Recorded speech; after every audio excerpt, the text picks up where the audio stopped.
your news, current affairs, and public service channel, Margo TV Philippines, live. Okay, good morning sa Luzon, Visayas at Mindanao, and to all our listeners, including yung mga listeners po natin and televiewers abroad. At dahil kasi nga po online broadcast po tayo, kaya marami po sa ating makakapanood, not only po dito sa Pilipinas, kundi all over the world. Okay, again, good morning and I hope all of you guys are safe and sound, and magkakasama po tayo dito ng mga 30 minutes dito sa ating pong programang Usapang Kabayan. And by the way, mga kabayan, meron po tayong special guest.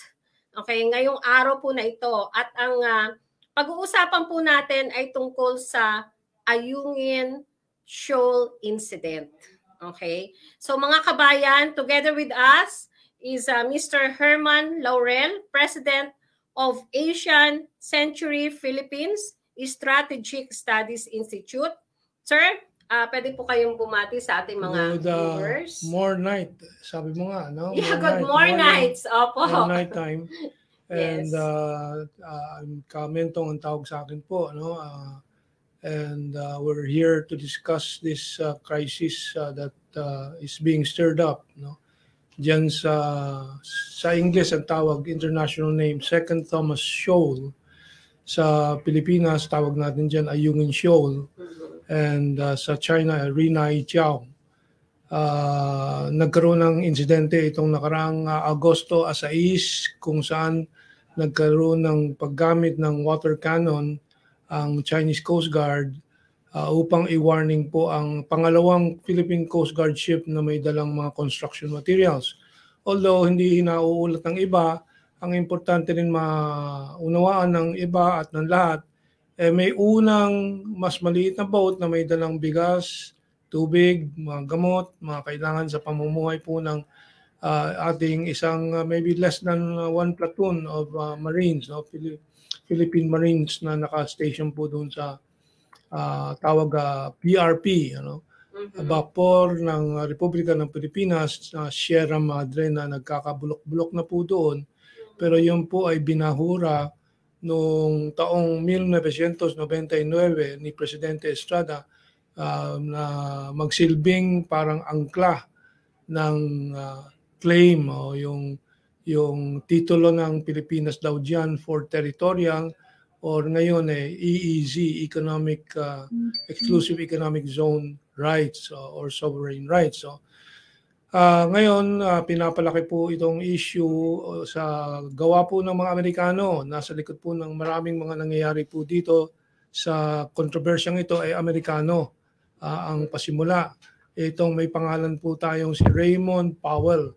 Alam natin po yan dahil siya po ay nag-tweet o nag-LinkedIn post ng kanyang mga inuulat. And nung Agosto 6, umaga pa, mula sa labas ng bansa po ay nag-tweet siya o LinkedIn siya na post na merong mga nagsusubaybay ng mga Chinese Coast Guard daw sa Philippine Coast Guard ships at saka nung inulat niya na hinaharangan daw yung isa, pero hindi na inuulat na merong isang nauna na wala pong problemang pinabayaan po ng Chinese Coast Guard kasi nga ang dala, sabi ng Chinese Embassy din, basta pagkain na kailangan ng tao, gamot, tubig na kailangan doon sa nakabahura na barko para meron mainom mga marino natin doon, walang problema po doon. Ang problema lang kung magdadala ng mga bakal, welding machine, welding rods, semento, bato-bato para magtayo po ng kumbaga fortress tulad ng ginagawa ng Vietnamese, ginawa natin sa Rangkudo Air Base doon sa Kalayaan Group of Islands, sa Pag-asa and so on. Kasi nga meron ng mga dispute yan ng ilang dekada na, at least 3.5 dekada na kontrobersya tungkol sa sinong may-ari ng teritoryong iyan sa South China Sea, sinong may exclusive economic zone, Wala namang problema sana kung lahat po ay maayos na pinag-uusapan. Maalala mo, Shane, yung Reed Bank or yung Recto Bank, i-update kita dyan. Yan po ay mga 1995 din, nagkaroon ng kontrobersya. Claim din po yan ng China, claim din ng Pilipinas na nasa Pilipinas. Pero actually, nasa labas po ng territorial boundaries and territorial seas ng Pilipinas. But siyempre, may claim. Inaangkin ng isa, inaangkin ng kabila. Yan ay mga claim lang po yan at yan po ay subject to debate, legal procedures. So, nagkaroon ng kasunduan sa panahon ni Duterte na mag-share na lang. 60% sana para sa Pilipinas, 40% sa China. Pumayag ang China. E di sana meron na tayong sariling langis natin at natural gas galing sa Reed Bank. Ito po ay sinabotahe po ng mga American boys. Alam mo bang ang boys na tawag? Marami po sa Pilipinas niyan, lalo na sa gobyerno, sa politika, sa military. Silang parang sinira nila ni Teddy Boy Locsin dahil siya noon ng foreign secretary. Imbis na tulungan ng presidente na magampanan ang commitment ng Pilipinas na mangyari po yan dahil pakinabang ng Pilipinas yan at daan-daang bilyon ang kikitain ng Pilipinas. Sana na maiibsan na natin ang kahirapan po ng dumadaming Pilipino ngayon. Sana hindi na tayo nag-uutang ng araw-araw na 4 na bilyong piso para masuportahan ang ating national budget. Sana meron na tayong surplus, sobra. Pero taliwas, salungat, sa inutos nga ni Presidente Duterte noong Marso 2022, na kailangan ating parangalan, kailangan ating i-honor yung ating kasunduan with China dyan sa Reed Bank, nung mga Hunyo ng 2022, patapos na ang termino ni Duterte, biglang nag-anunsyo si Foreign Secretary Locsin na pinapatigil na ng Pilipinas yung usapan tungkol dun sa Reed Bank or Recto Bank. Alam ko kung gaano ka grasp o gaano ka buo ang pagtanggap mo ng impormasyon na yan. Pero kahulugan po niyan, kung natuloy po yan, yung national budget natin hindi na tayo kailangan umutang. Alam mo ang utang natin, national debt natin ngayon? Trilyon na po ang pagkakaalam ko. Ilang bilang? It's already 14 to, if I'm not mistaken, 14 trillion pesos. 14 bawat 14 trillion Pilipino na sanggol, nanay, tatay, lolo, lola, may utang na 100, more or less 140,000 pesos. Kahit na tayo naghihirap sa bahay lang, nagduduyan-duyan. May utang niyang mga yan. Yung sanggol, kapapanganak lang, may utang na 440,000 pesos each. Agad. Tapos, magmamayabang ang ilang mga dyan tulad ni Commodore J. Tariela ng Philippine Coast Guard. Hindi po siya spokesman ng Philippine Coast Guard. Siya ay spokesman lamang ng West Philippine Sea ng Philippine Coast Guard. Pinasok lang siya at nilikha yung posisyon dahil po hindi basta-basta binubunganga, hindi basta-basta nilulunok ng official Philippine Coast Guard spokesman na ang pangalan ay si Commodore Balilo. Hindi sunod-sunuran yun. Kaya lumikha ng bagong pwesto, West Philippine Sea PCG spokesman, para ito tutan-tuta ng Amerikano to. Okay. So with regards po, balikan ko lang po yung nabanggit po ninyo kay former Secretary Teddy Locsin, no? Hindi po ba to, or sabihin natin imposible naman hindi alam to ni former President Duterte. Yes. Pero bakit hindi po ito naipaglaban? Well, una-una, Marso, nagsalita si Presidente Duterte 2022. Kailangan i-honor ng Pilipinas ito. Opo. Pero alam mo, yung Presidente, hindi all-powerful yan. So napakaraming moving parts sa pagpapaganap ng mga polisiya. At kung meron sa ilalim na nanabutahe, nangaharang, nagmamanipula, binabaliktad, may limitasyon din ng Presidente. Lalo na, huling 4, Marso, Abril, Mayo, Hunyo. Huling 4 na buwan na ng termino niya. at may election na, turnover na nga, matapos ng election, Mayo yung election. So, ganyan po komplikado po ang sitwasyon ng Pilipinas dahil nga tayo ay dating sakop ng Amerikano. Opo. At maraming naiwan na mga galamay ang mga Amerikano. At mas pinakamahalaga po, maraming malalaking negosyante po rito sa bayan natin ay konektado pa sa Amerikano. So malakas lalo na sa media, kaya importante yung mga maliliit na media tulad nitong Margo TV Philippines. Live sa Pilipinas. Apo. Ito po ang social media na pwedeng kumontra sa mainstream media. Tingnan po ninyo, TV5, sino may control? Manny Pangilinan. Inquirer, Philippine Star, Business World, sino may control? Manny Pangilinan. Manny Pangilinan, ang interest nasa kuryente, tubig, oil, and so on. Maraming negosyo. Siya rin ang nangaharang ng lahat ng mga developments ng bansa po natin diyan sa West Philippine Sea na tinatawag. Kasi kumpanya niya ang gustong mag-solo po niyan. In 2014, almost 10 years ago, mayroon tayong front page headline. Inaalok ni Manny Pangilinan ang Spratlys sa China. Yeah. Manny Pangilinan. I remember that. You remember? Yeah, really. Anong reaction mo doon? Ay, syempre po, on my opinion po, sa akin po, bilang isang mamayang Pilipino, kumbaga, dagok po yan sa atin. Kasi even kapwa po natin Pilipino, ibebenta mo yung sarili mong teritoryo sa foreigner, lalong-lalo na sa ating, kumbaga, karatig bansa, which is China. At ang question, siya, pribadong korporasyon, ang nag-aalok ng isang natural asset ng republika natin. Sino ba siya? Sino ba siya? Kasi bilyonaryo ang kanyang kinakatawan. Hindi lang bilyonaryo, trilyonaryo ang korporasyon, Salim Group. Yung Salim, ang pangalan ng isang Indonesian corrupt oligarch po yan, na nagsamantala nung panahon ng diktadura ni Suharto. Tapos nung bumagsak si Suharto, itinakbo. Ang pera nagtayo sa Hong Kong, sa New York, kung saan-saan ang mga malalaking negosyo niya. At isa sa mga malaking projects niya ang Pilipinas Metro Pacific. And so, Manny Pangilinan, bidang-bidang ngayon dito. May kaunting donasyon sa basketball, popular na siya. Of course. Dahil ang kanyang TV station, TV5, nakakalikha po ng senador. Sino yan? Si Tulfo.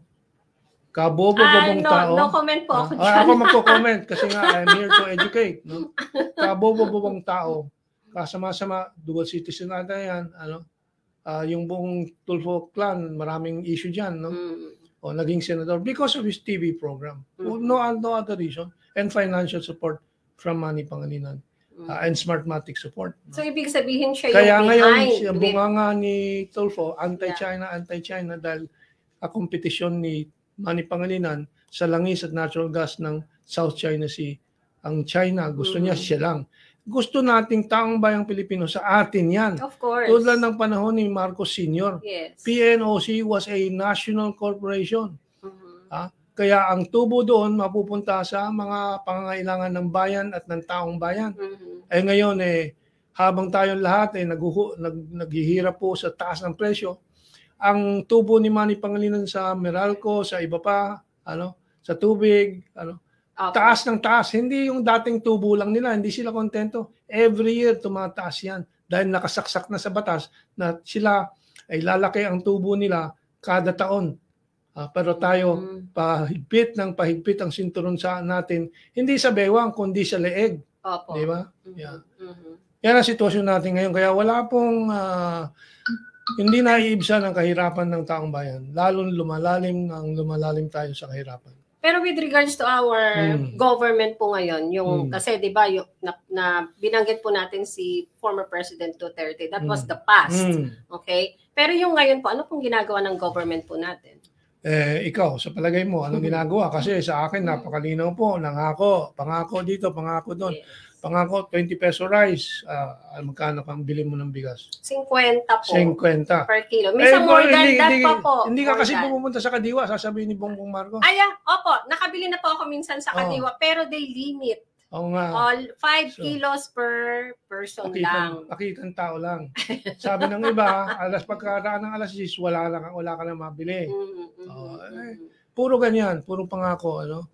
Ang tanong ko sa gobyerno, dahil tanong mo anong nagagawa, walang nagagawa, imbis na walang nagagawa, masama pa ang ginagawa. Ako nananawagan sa gobyerno paulit-ulit, kailangan may government austerity, government frugality. Anong frugality? Pagtitipid. Huwag niyong dagdagan ng budget. Pagkasyahin niyo yung kasalukuyang budget, yung nakaraang budget. Tanggalin po ninyo yung corruption, tanggalin po ninyo yung luho. Ano nangyari ngayon sa budget ngayon? 52% tinaas ng budget ni Bongbong Marcos sa mga biyahe niya. Panahon ba ng pagbabiyahe ito? Sasabihin niya, ay kasi tayo nag-aakit ng investment. Yeah. Naglabas naman ang economist, ako matagal ko na sinasabi, hindi tataas ang investment sa Pilipinas kung ang presyo ng kuryente natin 3 beses na taas sa China. Alam mo ba yon? Hindi mo alam. Wala pa ako masyadong idea. 50% higher ng Vietnam. 50%. Tayo ay nagbabayad tayo, I don't know exactly today, magkano. Pero lumalaro sa 10 piso hanggang hanggang 11 piso kada kilowatt, sometimes higher, sometimes 9 pesos. Basta doon. Sa China, 3 piso lang yan. Sa Vietnam, 50 centimo, 5 piso lang yan. Sa Thailand, 7 pesos lang yung kuryente yan. Na sa atin, 10 hanggang 11. Sinong tayo ng pabrika dito? Kuryente ang napakalaking bagay po sa investment na ganyan. Kaya po, sa nakaraang 5 taon nata, ang investment na pumasok sa atin ng $88 million. $88 million. Sinasabi ni Bongbong, hindi, 13 trilyong dolyares ang ipapasok. Trilyon? Puro pambobola. Hindi naman mahirap bulahin ng taong bayan dahil kontrolado nila TV5, ABS-CBN, and so on. Kaya nandito ako at nagpapaliwanag po. Maraming salamat. Kaya kailangan makinig po ang mga... kaya pwedeng pagkatiwalaan ng mga maliliit na himpilan tulad ninyo kasi nga po, wala po kayong interest na daang bilyon na mga investment na hawak ninyo, ganyan. You're free, you earn from the airtime lang and so on. Tsaka meron po tayong freedom of the press, of course. At tsaka po, kumbaga, kailangan sa po natin... mainstream media, sa malaking media, walang freedom of the press. Wala. Sa Inquirer, kailangan anti-American ka para makapasok ka dyan. At yung lahat ng mga balita po dyan, dapat anti-China ka pala. Nabaliktad ko. Dapat para makapasok ang balita dyan, kailangan anti-China, puro anti-China, anti-Duterte din, anti-Duterte.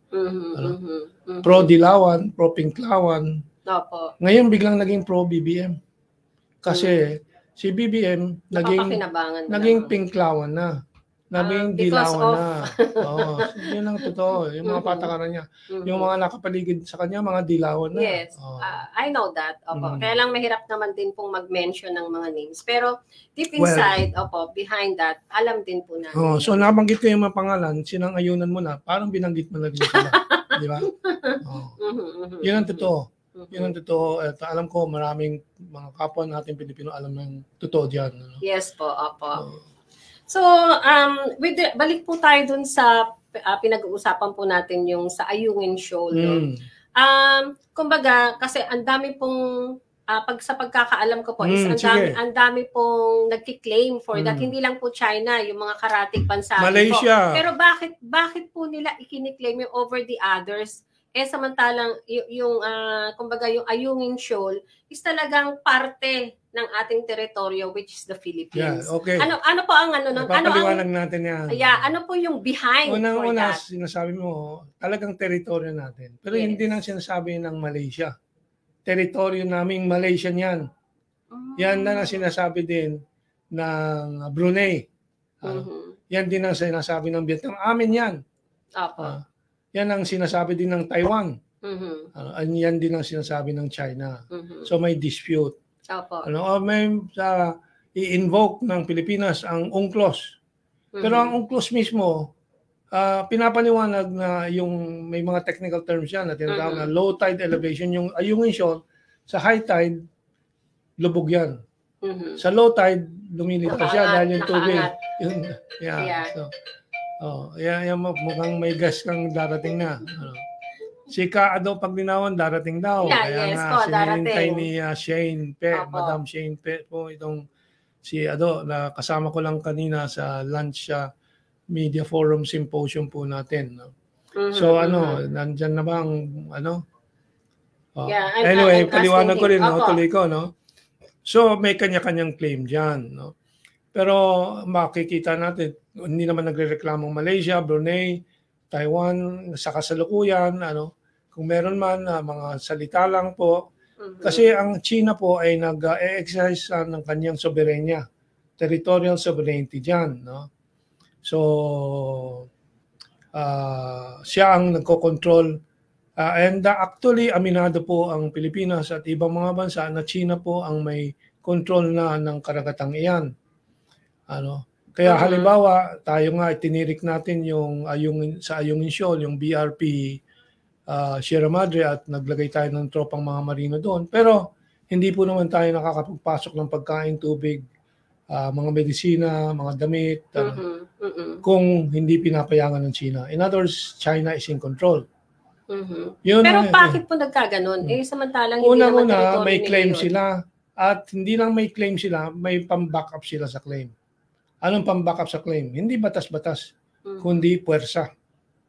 Di ba? Naintindihan mo yan? Yes. Because sa lahat po ng territorial claims, ang punot dulo niyan ay puwersa. Kung kaya mong panindigan yung iyong claim, yung iyong aako nung lugar.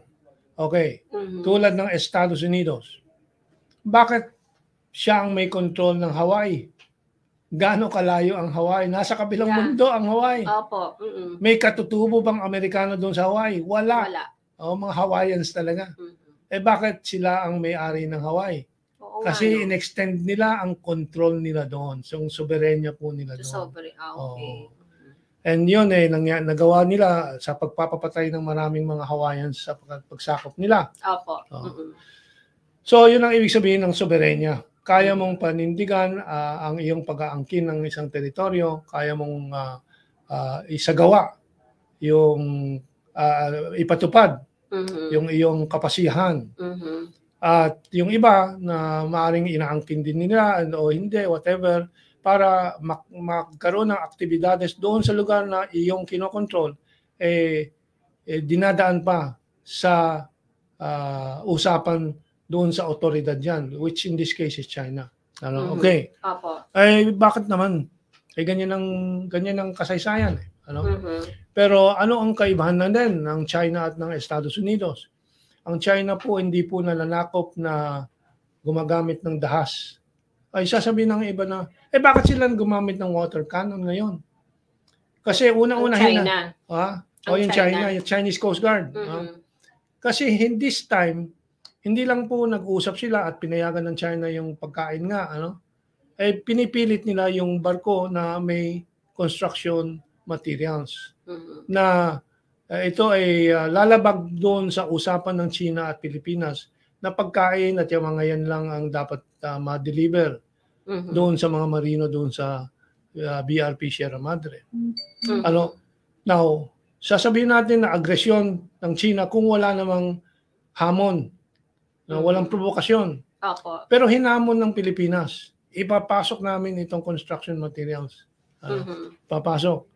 Siyempre ang China, para panindigan ang kanyang soberenya doon sa area, sabi niya hindi po pwede at nag-warning siya with water cannon. And so maraming Pilipino na kasi ginagatungan din ng media yan, insulto yan, pananakit yan, and so hindi po. Kaya tubig ang ginagamit. Anong gusto nung mga umaangal? Bala. Kasi yung bala, ang totoong agresyon. And ang Pilipinas, ang Philippine Coast Guard has been using that, is known to use that. In 2013, naalala mo? Yung Taiwanese fisherman na boat captain, napatay ng Philippine Coast Guard. Kasi gumamit ng machine gun at saka rifle na wala sa lugar. Unang-una, wala namang armas yung kaalaman. Ikalawa, lang yan, police action lang dapat yan. So, na-convict by the way, 8 sa Coast Guard natin. Na-convict. Hindi naman yun ang ginamit ng China na bala. Ang bala nila, tubig. At pansinin niyo doon sa video, hindi nila pinupuruhan yung Philippine Coast Guard ship. Doon sa unahan niya tina-target. Kung may kaunting saboy na umaabot, natural yun, tubig yun Tubig. Di ba? So bakit nga ganyan ang interpretasyon ng ilang mga media? Kasi merong nanggagatong sa likod. At yung mga Amerikano talaga. Amerikano po gumawa ng gera sa Korea, gumawa ng gera sa Vietnam, gumawa ng gera sa Afghanistan, gumawa sa Libya. Yan ang hanap buhay ng Estados Unidos. Kasi dyan sila kumikita po through their, yung mga armas po nilang armas ginagawa. Nila, And that's the reason kung bakit yun yung talagang pinupush nila magkaroon ng gera. Pero katulad nga po nung kaninang press con po natin, Kamento, syempre pag nagkaroon ng gera, all of us, walang winner, all are losers. Yes, except sinong panalo? The US. The US government. Kasi sila mga may armas na binebenta and so on. So, yan ang binibigay nating babala sa taong bayan sa Pilipinas dahil mahusay po manloko ang CIA. No? Mahusay talaga sila sa propaganda. Siyempre, kabisado nilang psychology ng Pilipino. Merong kaunting anti-China feelings yung marami dyan. No? Especially ilang mga probinsya, pinagmamalaki. Hindi kami papayag sa mga inchik. Gagamitin na yung salitang inchik na parang napaka nakakadisgusto and so on. Ang actual ugat po ng salitang inchik is in Hokkien, inchak. Tiyuhin niya. Inchak? Inchak. Inchak. Chak is tiyuhin. So, yung mga inchik ng makaluma, pag magsabi, hindi, tanong mo sa inchak niya. Tito, that's Tito uncle. Niya. Yun na narinig sa sari-sari store. Inchak yan. Inchik yan. Sa 1,000 taong ugnayan ng Pilipinas sa China, puro pagkakaibigan. Anong iniwan po ng mga Kastila dito? Mga napatay na mga Pilipino. Anong iniwan ng mga Hapon? Anong iniwan? Maraming napatay na mga... Anong iniwan ng China? Siopaw, Mami, Lomi. Business. So, maganda po ang ugnayan ng Pilipinas at China. At yan po ay nananatili hanggang sa ngayon na nakikiram po ang Estados Unidos at nanggagatong ng away. No? So, yeah. I think nandito na po yata yung sila, Sir Ado. Really? Opo. So, makakahabol po sila dito sa ating programa para pandagdag po dun sa ating topic with regards nga po dito sa ating Ayungin Shoal. Opo. So, habang inintay po natin sila, ano pa po yung maidadagdag po natin? Bakit? Ganito. Alam naman ng China rin na ginagatungan itong away na to. Pinapalaki. Kaya agad-agad po ang China po ay nagpasabi sa ating gobyerno at sa ating publiko. Maliit lang kasi lumalabas sa dyaryo kung minsan yung mga statement ng Chinese Embassy. Sabi niya, let us meet halfway. Magsalubong tayo. Magsalubong tayo sa gitna. Mag-usap tayo. Tulad doon sa recto bank na pinapaliwanag ko kanina. Nagsalubong na nga, sinira pa ng Philippine side. Kasi ayaw po ng Amerikano at mga American boys na tayo ay umunlad at mawawala ang control nila sa Pilipinas at sa Pilipino. Yun po. Ngayon inulit ng China, let us meet halfway. Magsalubong tayo. Wala pang response dito sa Pilipinas. Ang latest po today, may news na tinext na sa akin na pinutol ng Philippine side, yung hotline ng Philippine Coast Guard at Chinese Coast Guard para hindi magkaroon ng konsultasyon. So, sinasabotahan talaga ang relasyon ng Pilipinas at China, ng Coast Guard din, ng mga elemento ng Amerikano sa ating gobyerno. Pero bago po ako magtanong, i-welcome po natin ang ating pangalawang panauhin. At napakagwapo po, di ba po? Bakit di mo sinabi yan sa akin? Kaya Ado lang. Parang... Hindi po. Kasi Sir Ado, matagal ko na rin pong kakilala. So anyway, si Sir... You're a 3 o'clock player. Si Sir Ado Paglinawan, isa pong batikang broadcaster at kasama po rin po natin sa media. By the way, bago magpatuloy, papakita ko yung t-shirt ko. Yes. Basahin mo na. That's no to war. no to EDCA. Ayun. So, ibig sabihin, we are against war. War. Yes, opo. Also, Sir Ado, bumati po tayo sa ating mga kababayan na nanonood po sa atin ngayon. Magandang hapon po sa inyong lahat. Luzon, Visayas, Mindanao at sa buong mundo na nanonood ngayon dito sa ating program. Usapang Kabayan po. Sa ating programa, Usapang Kabayan. Sa camera. Ayan, yun po yung camera po natin. Ayun pala yung camera. Well, alas 3 na. May replacement na ako. Pwede na ako may I go out teacher. Sir, samahan natin si Sir Ado. Mga 15 minutes more. Yes. Opo. So, ayun po. Sir Ado, ano po yung masasabi niyo po with regards dun sa topic po natin na Ayungin Shoal? Maitadagdag po para sa ating mga viewers. Well, itong shoal na ito pahiwaga.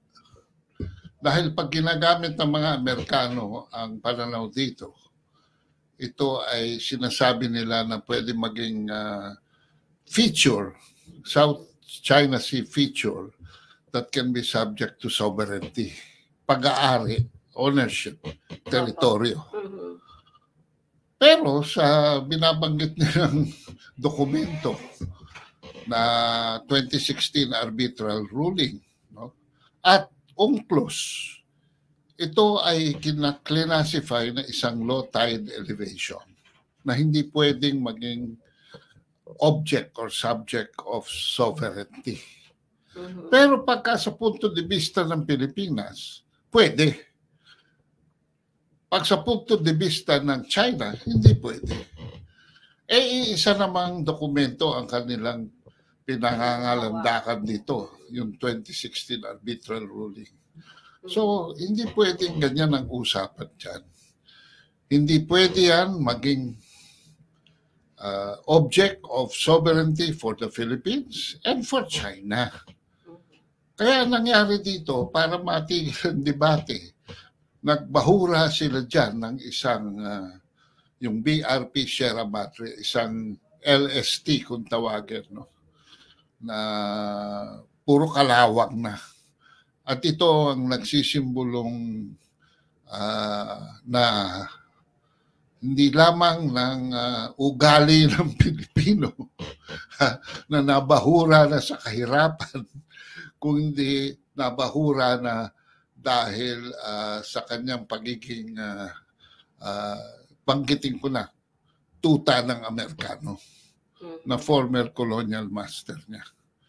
So yan ngayon ang pinag-uusapan.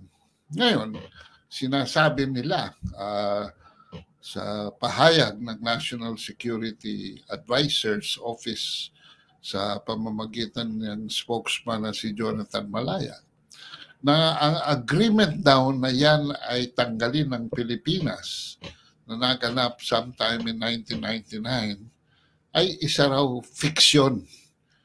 Hindi raw totoo. Hindi raw yan kapanipaniwala. Pero ang diskurso nito at dokumentasyon, no, ay hinahanap nila. Mag-present daw ang China ng document. Alam niyo sa larangan ng diplomasya, hindi lahat nakasulat. Maaring yan ay kasunduan lamang verbal, pero may mga minutes yan. May mga dokumento yan. May mga progressive aging ng talks dyan. Hindi lang naman yan natatapos sa isang araw, isang upuan. Ay nandoon lahat sa 2016 arbitral ruling. Nakasaad lahat doon. So ano ibig sabihin? Na ang mga taga-National Security Advisors Office ng ating pamahalaan ay hindi pa nila nabasa ang 2016 arbitral ruling. And if the president is not aware, according to him, I am not aware. No? Ano ang ibig sabihin? Hindi pa rin nababasa ng Presidente Marcos ang 2016 arbitral ruling. So, paano tayo ngayon makapaggagawa ng isang matinong debate para sa isang matinong pulisiya ukol sa Ayungin Shoal? Pero, palagay ko naman ay na-brief na ang presidente dyan. Kasi sa una niyang statement, sabi niya, this is a gray area. Precisely gray because neither the Philippines nor China can claim sovereignty over it dahil ito ay nakalubog pag low tide most of the time at nakalutang lamang pag high tide. It cannot be subject. Nakalutang pagka Baliktad. low tide. Nakalutang pag low tide at nakalubog. Pag high Usually high tide pala yan. So Opo. kalimitan ay nakalubog. Low tide Now, elevation. yung arbitration na pinapaliwanag ni Kaado, pinagmamalaki ng Pilipinas, nanalo tayo doon, nanalo Nanalo tayo doon. daw tayo. Pero dahil sa kanyang sinasabi na nanalo tayo doon, na-stop yung legal term, no, na busalan na nga tayo, hindi na tayo pwede magsabi na yan ay teritoryo ng Pilipinas. Oo. How come bakit po nasabi yung word Because na pusalan? sinabi nga ng clause na low tide elevation cannot generate territory nor exclusive economic zone. Yun. Hindi po, kasi 500 pahina yun. Sino sa 110 milyong Pilipino ngayon ang makakapagbasa niyan? Nasa araw-araw na hanap buhay, ubos ng oras natin para makasurvive lang. More than 500 Pati mga pages. abogadong nagbobo nga, hindi pa nababasa yung karamihan. Ano? Hindi pa nila napapag-aralan. So si Kaado, kaninang mga nagsabi nga mayroong provision po doon na sinasabi, impliedly or actually, na may arrangement sa yung BRP Sierra Madre na hatakin yan. Hiniling ko nga kaya doon yung specific provision. Yan ho ay Article 13 ng UNCLOS. Ngayon, ang paragraph 574 ng arbitral ruling, kung nabasa nila, ay nagsasabi din na yung itinalaga ni President Marcos na Kalayaan Island Group, sa paragraph 574 ng arbitral ruling, ay hindi pwedeng i-claim ng Pilipinas as an archipelago. Ang claim po kasi doon ay isang polygon, no? Kung saan may kwadrado, yung nasa loob, yung mga 10 hanggang 11 isla na tinagurian ni Marcos sa Presidential Decree 1596 at nilagyan niya ng demarcation nga na parang kwadro na yun ang kabuuan ng archipelago. Ang archipelago po ay hindi nagdi-distinguish yan between what is island, what is picture, or what is tubig. Yung pong archipelago is considered, lahat po ng nasa loob noon ay isang unit lamang. Basta sila ay nababalot ng isang area ng katubigan na internal waters ang turing, yung sa loob ng ating territory. Dahil nga naging isla lang sila at hindi konektado, wala yung visa ng archipelagic theory. Sa madalit salita, komplikado at mahaba ang usapan sa legalidad dyan. Pero pinapaikutan nila Justice Carpio, yung mga batong bakal, yung mga nagbubunga nga para sa mga Amerikano para guluhin ang taong bayan na. Parang ninanakaw ng China yung atin. Unang-una, pare-parehong nag-aangkin. Parang nag-claim. Hindi lang, ulitin natin. Kasama dyan ang Malaysia, Brunei, Taiwan, Vietnam. Karating bansa. Pero gusto ng Amerikano, pag-awayin lang, pagsabungin ang Pilipino at China. Kaya China lang kanilang tinuturo. So yung pong mga provision doon na pabor sa atin, tinatanggap nila. Pero isang dokumento lang yan, yung mga provision doon na hindi naman pabor sa atin, tinatago nila. Pero bakit po ganun? Bakit Yun hindi nga, sila transparent? Kasi po, pag yung 9-dash line na sinasabi nila ay nabura, saka lang po tayo magkakaroon mula sa ating territorial sea ng 200 nautical miles exclusive economic Pero zone. yun, komplikado pa yung Kaado eh. Simple lang ang tanong niya, bakit ginagawa ito? Ayaw nila magkasundo ang China at Pilipinas para ang Pilipinas kumita ng daang bilyong dolyares. Kanino kaya yun mapupunta? Ay gusto nila magkaaway nga ang Pilipinas at China, benta na naman ang armas. Siyempre sasabihin, wala naman tayong pambili. Pautangin tayo ng Amerika. Parang Ukraine, pautang ng pautang. And kokolekta sila. Alam po ba ninyo, yung Lend-Lease program, yung pautang ng Amerika sa Inglaterra nung Second World War, nabayaran lang nila na buong buo mga 2005 lang. more than 50 years Tagal. after. Bayad pa rin ang bayad. Yan po ang utak ng Amerikano. Yan ang negosyo nila. Ngayon, kaya ba ng Pilipino tapatan yung utak na yan? Eh, hindi. Kala namin mahusay naman ang Amerikano. May Christianity dinala dito. May Thomasite teachers. May May Hollywood movies. May freedom. May freedom, may demokrasya. Di ba Cory Aquino, tinulungan ng Amerikano para ibalik ang demokrasya. Yes. Pero ninakaw ni Cory Aquino para sa kanyang oligarchs friends. Tubig, kuryente, mga industriyang yan. Oy, naloko kayo, no? Diba? Kaya nga, binoto na nila si Duterte. Yes. Dahil ayaw na magpaloko. Nagsawa na. Eh, nanloko na naman itong Pangulong Marcos. Niloko tayo na hindi siya dilawan, yung pala dilawan ng lumitaw ngayon. Nabudol-budol tayo. Well, it's already 3:15 almost. Opo. Last question na lang po. Sige, Last question na lang po. Regarding po ito dito sa gusto ko lang pong malinawan lang po. Very, very short answer lang po. About itong kay Pangilinan offers sprat lease to Chinese oil firm to read bank talks. Yung nga. Very short lang po. Ano po bang Ikaw, ibig sabihin Kado. ito? Well, alam niyo po, may isang kumpanya dyan na Indonesian na naka-register sa Hong Kong, ang tawag First Pacific. Ang First Pacific po, nag-aari yan ng mga conglomerate, no, companies. At isa dyan ay yung Forum Energy na sa Pilipinas ay naka-register bilang Philex Mining. No? At ang oligarch po na nagkokontrola yan ay si Manny Pangilinan. Nagpadala po sila noong about 2011 ng oil exploratory research group dyan galing sa Singapore. Eh, siyempre po, wala naman silang pasabi, wala naman silang paalam. Pinipresume lang nila na what is ours is ours. So, China, enforcing its own sovereignty over the area, ay pinigilan sila. So, hindi ho natuloy yun. Actually ho, sa pananaw namin, ito ho ang nakatagong agenda ng mga Amerikano na katulad nung panloloko nila sa atin sa Malampaya kung saan tayo nagkaroon lamang ng I think a net of 7%, sinasabi nila 10%, no?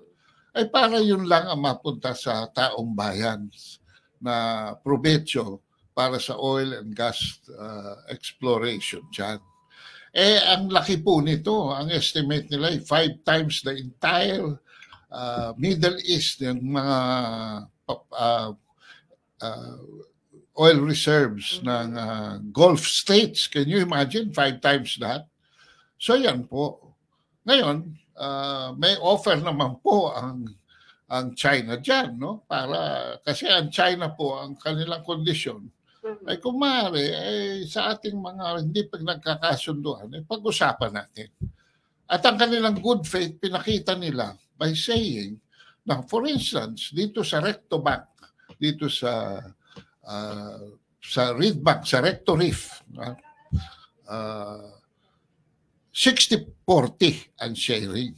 Kami gagastos, kami magbubungkal, kami lahat. Sa proceeds, 60%. Akala ko nung una, 60% mapunta sa China. Hindi ho. As a sign of good faith, yung 60% ibibigay nila sa Pilipinas. At yung 40% lamang ang sa China. Kanila lahat ang gastos, kanila lahat ang abala. Doon lamang sa proceeds magkahati. And any arithmetic table will tell you that anything below between 7 and 60%, no? Ay napakalaki. Yun ho, ganun kalaki ang kinikita ng Shell at ganun kalaki ang kinikita ng Caltex mula sa ating resources dyan sa Palawan. Pero yan ay hindi pinagsamantalahan ng mga Chino. Ang benefit of the doubt dyan ay binigay sa atin, ang goodwill binigay, no? Ang good faith binigay, na tayo lamang dyan. Para lamang mabura ang di pagkakaunawaan.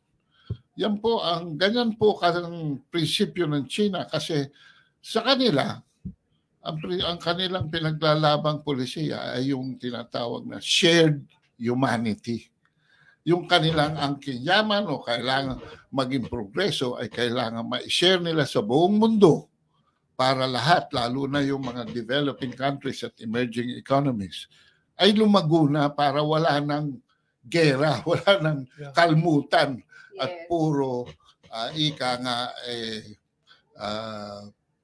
sharing of humanity. Ikaw, Shane, gusto mo bang, kung nasa subdivision ka, gugustuhin mo bang magkasunog yung katabi mong bahay o katapat mong Siyempre, bahay? hindi po. Ayaw mo kasi matadamay ka Oo, rin. madadamay ako. Pero ang Amerikano, anong gustong-gusto nila?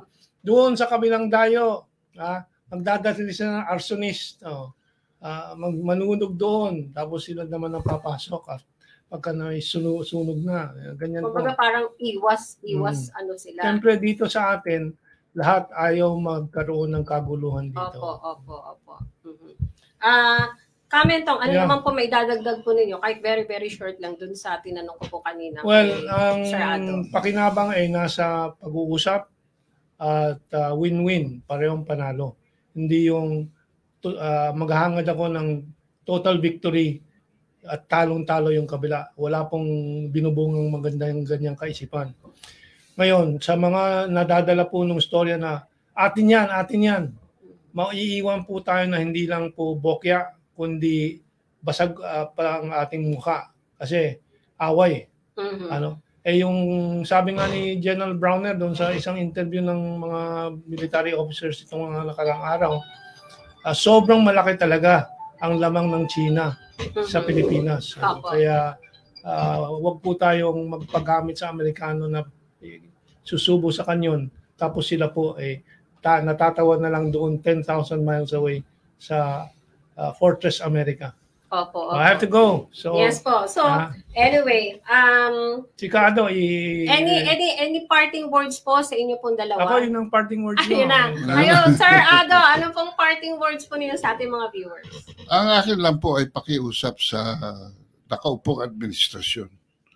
Huwag nating gamitin ang mga issue na ito na napakababaw, lalo na sa pakikipagkapwa-tao natin sa mga Chino, na naging very generous naman sa atin noong panahon ng Presidente Duterte.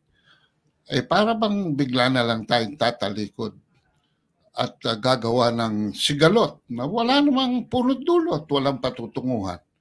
Ang akin po dito, huwag niyong itago ang kawalan ng achievement ninyo. Ang inyong prinomesa na pandemic recovery, asa na po yan? Nasa na po yan sa agrikultura? Nasa na po yan sa trade?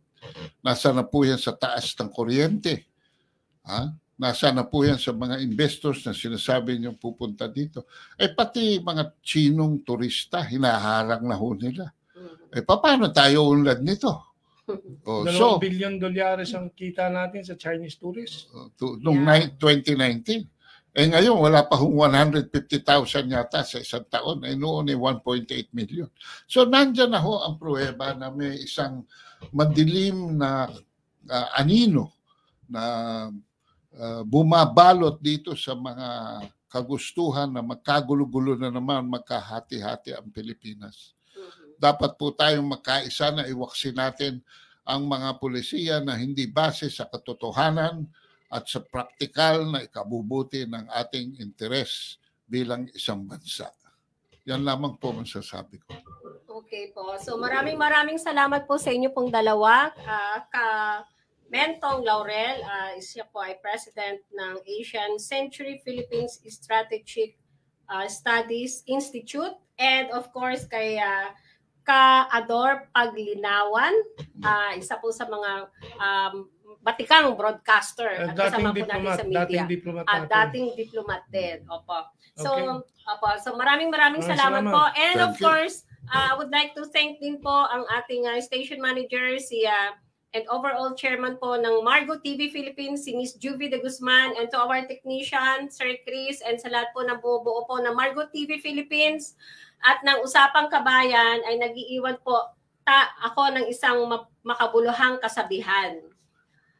We spread news, good ideas through screens and online broadcasting. So ito pong muli siya, Miss Shane Pe, dito po sa Usapang Kabayan at ako po ay magbabalik muli sa inyo next week, same time, same day, dito po sa ating programang Usapang Kabayan. God bless and I love you all. Bye! Sige, thank you. Live from Quezon City, Philippines. Your news, current affairs, and public service channel, Margo TV Philippines. Live